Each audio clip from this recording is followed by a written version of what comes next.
So this is what we should be expecting for the day on our New Zealand dollar USD.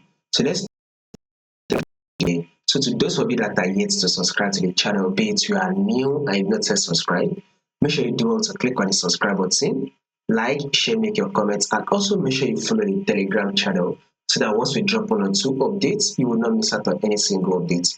You will find the link to the Telegram channel in the comment section. So now let's start with our trend. First thing, before we take a trade, we need to know the trend. Second, we need to trade with the trend. So what can we say the trend is on our USD and New Zealand dollar USD, US dollar, right?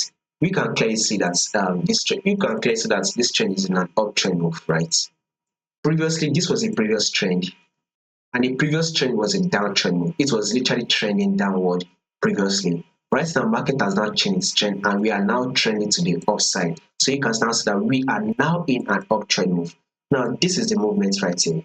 Market push up, right? They gave us a push right here, thereby taking out this previous lower high. Here comes the pullback, which is the lower high. This is your low, higher high, right? Now, this is the higher low, right?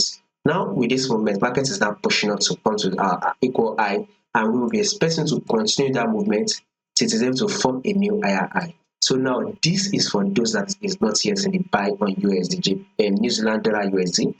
You should go in for the buy because we are still going to be anticipating for a bullish move. So if you can go in for the buy and grab between 60 pips for the day, that is definitely not going to be a bad idea, right? So we should be anticipating for a bullish move on New Zealand dollar USD. So I move on movement to the upside. Now let's go to our 4-hour time frame. This is just a pullback that this New Zealand dollar just gave us. This is just a pullback, so expect it to tap this your 10-period simple moving average. That should serve as a confluence that will make market to bounce up and take out this high. So once again, a bullish move for the day is what you should be expecting on New Zealand dollar USD.